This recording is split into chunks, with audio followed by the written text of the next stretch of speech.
জি, আমি ফয়সাল করিম মাসুদ। আহ, বিগত 12 ডিসেম্বর ওসমান হাদির নামে যে ব্যক্তির হত্যা মামলার আসামি আমাকে করা হয়েছে, আসলে আমি এই মামলার সাথে, এই ওসমান হাদির যে হত্যা, এই হত্যার সাথে আমি কোনোভাবে প্রত্যক্ষ বা পরোক্ষভাবে জড়িত না। এটা পুরোটা একটা মিথ্যা বানোয়াট একটা নিউজ বা যেটাই বলেন আসামি আমাকে করা হয়েছে। করার পিছনে বেশ কিছু কারণ আছে, কারণ আমি তার প্রচারণায় ছিলাম। আমি তার অফিস বলেন, আড্ডাখানা বলেন, যেটাই বলেন, আমি সেখানে ছিলাম। সেখানে থাকার পিছনে মূল কারণটা হলো, আপনারা জানেন যে আমি অ্যাপেল সফট আইটি নামে একটা প্রতিষ্ঠানের মালিক। বিগত 10-12 বছর ধরে এই প্রতিষ্ঠান আমি চালাচ্ছি। এই প্রতিষ্ঠান থেকে আমি প্রায় 20-30 কোটি টাকার কাজ করেছি, উইদাউট তদবির, সুপারিশ ছাড়াই। কারণ আমি ব্যাটল অফ 71-এর প্রতিষ্ঠাতা। ব্যাটল অফ 71-এর মতো একটি গেম বানিয়ে আমি বাংলাদেশে জাতীয় পুরস্কার পেয়েছি। আমি সফটওয়্যার ইঞ্জিনিয়ার, আমি এমবিএ করেছি।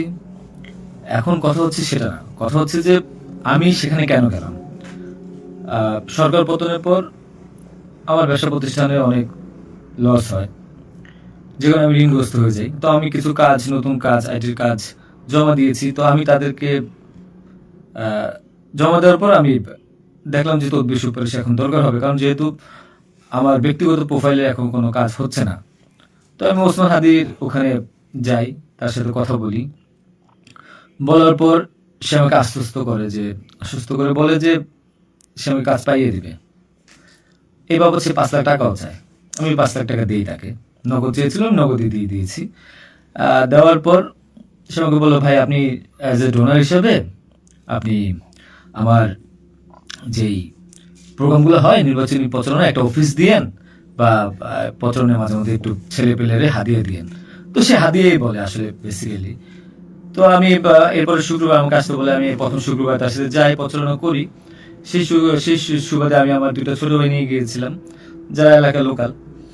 তো এখন তাদেরকে হয়তো আসামি করা হচ্ছে, আমি জানি না। তারা কিছুই জানে না, যেমন আমি জানি না, তারাও জানে না।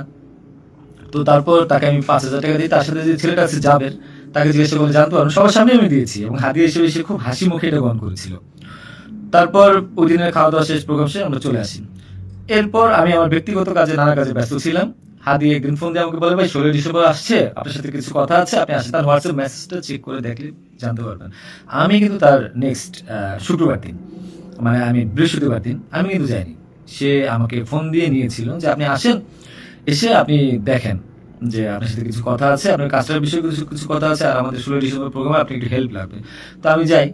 সাথে আমার বেসিক্যালি আমি বাইক চালাতে পারি না, সেজন্য আমার যে বাইক, সেই বাইকের একজন চালক ছিল, আমার খুব ক্লোজ ছোট ভাই, আমার খুব স্নেহের, আলমগীর। এবং তাকে নিয়ে যাই সাথে করে। যাওয়ার পরে তার সাথে আমি, পতাকা হবে 35 ইঞ্চি, 40 ইঞ্চি, 18 ইঞ্চি, এগুলো জামেরকে জিজ্ঞাসা করলে পাবেন। তার সাথে লোক, তাদের সবাই যারা ছিল ওই সিসি ক্যামেরা যাদেরকে যাচ্ছেন সবাই জিজ্ঞাসা করতে পারেন। এবং তাকে 250 গেঞ্জি বানিয়ে দিতে হবে, এই জন্য কত টাকা লাগবে ডিটেল।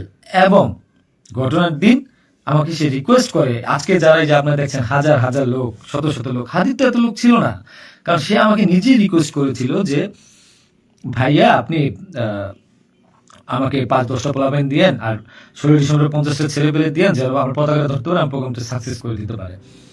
তো দেখেন, তো ওই জায়গায় আমি তাকে আশ্বস্ত করি, ঠিক আছে আমি চেষ্টা করব। তো পরের দিন আমি যাই। পরের দিন আর মাঝখানে একটা কথা বলি, আমার এর পরের দিনই দুবাই যাওয়ার কথা ছিল।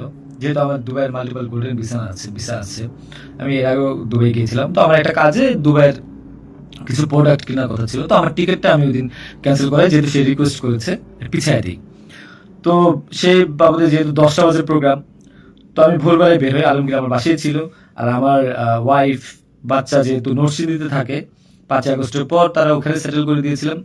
তো থাকার পর সুবাদে আমি আমার বোনের বাসায় উঠেছিলাম। আমি কিন্তু অন্য কোথাও যাইনি, আমার বোনের বাসায় উঠেছিলাম ওদিন রাতে। তো ওই বাইক নিয়ে যাই, যেহেতু বাইকটা আমার, আমি কিনেছি। তো এর নাম রেজিস্ট্রেশন হয়নি। তো আলমগীর বাইকটা চালায় আলমগীর যাই। তো ভোরবেলা আমরা একটা উবার ডেকে আমরা একটা রিসোর্টে যাই, এটাও সত্য। ওই রিসোর্টে যে মেয়েটা ছিল, ওই মেয়েটা বেসিক্যালি আলমগীরের গার্লফ্রেন্ড। কারণ আলমগীর আমি দুবাই চলে যাওয়ার পর সে যেহেতু এলাকায় থাকতে পারছিল না, তার একটু বাইরে থাকতে হবে। তো মেয়েটা তার কাছে একটা হেল্প চায় বাসা ভাড়ার জন্য।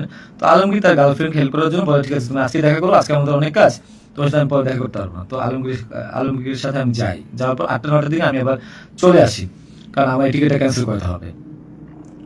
আবার হাতির প্রোগ্রামে যেতে হবে, ছেলে পেলে নিয়ে যেতে হবে। তো আমি প্রিপারেশন নিয়ে সকালবেলা চলে আসি। আসার পর এখানে যে মেয়েটা গার্লফ্রেন্ড বানানো, মিথ্যা বানোয়ার একটা প্রচারণা, মানে এর চেয়ে লেম জঘন্য কোনো কিছু হইতে পারে না এই দেশে। মানে আমাকে আসামি করেছেন, ভালো কথা করেন, কিন্তু এইরকম মিথ্যা মানুষের কলঙ্ক দেওয়ার কোনো মানে নেই। সতেরো জানেন মেয়েটা গরিব একটা মেয়ে, মেয়েটাকে ফাঁসাচ্ছেন, মেয়েটাকে যা মন চায় তাই বলান। এখন কথা হলো যে আমি প্রোগ্রাম করেছি হাদিকে, যে ওই দিন কথা বলছি, এবং ওই দিন আমি তাকে আবার 10,000 টাকা দিয়েছি, পরে আমাকে খাওয়া দিয়ে। আমি আমার বাইক নিয়ে যাই, কে বা কারা এই হত্যাকাণ্ড ঘটেছে আমি জানি না। আমি 10 মিনিট আগে তার কাছে বিদায় নিয়ে চলে আসি। আসার পর আমি বাসায় আসি, যেহেতু আমি যাবো দুবাই, আমি টিকিট ক্যান্সেল করছি। আপনারা দুবাই টিকিটগুলো দেখতে পারেন। আমি দেখাই একটা জিনিস আপনাদেরকে। এই যে দেখেন আমার দুবাইয়ের মাল্টিপল ভিসা। 1 মিনিট।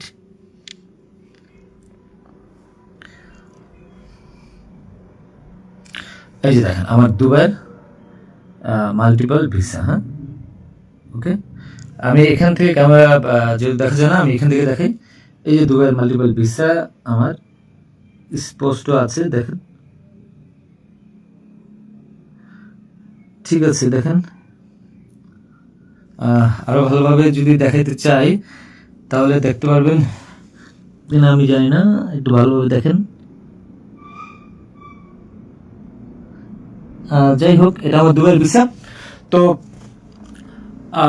এরপর আমি এই যে আমার দুবাইয়ের ভিসা, আমার ওখানে টিকিট ক্যান্সেল করি এবং আমি যাবো, আমার কাছে বিদায় নিই বৈশাখ। আমার ভাগিনা একটা আছে 5 বছর বয়স, সে আমার মোবাইলটা ফেলে দেয়।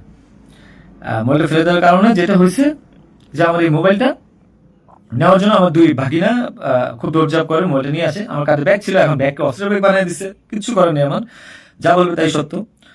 আর আমার বাইকের নাম্বার প্লেট চেঞ্জ করে নাম্বার ম্যানহোল থেকে উদ্ধার করা, আমার বাবা 2বার ব্রেন স্ট্রোক করছে, তাকে দিয়ে উদ্ধার করানো, এটা কোন নাটক আমি জানি না। তো তারপর এই তো বাইক উদ্ধার দেখলাম, এগুলা দেখলাম, এরপর আমি বিদায় নিয়ে চলে আসি।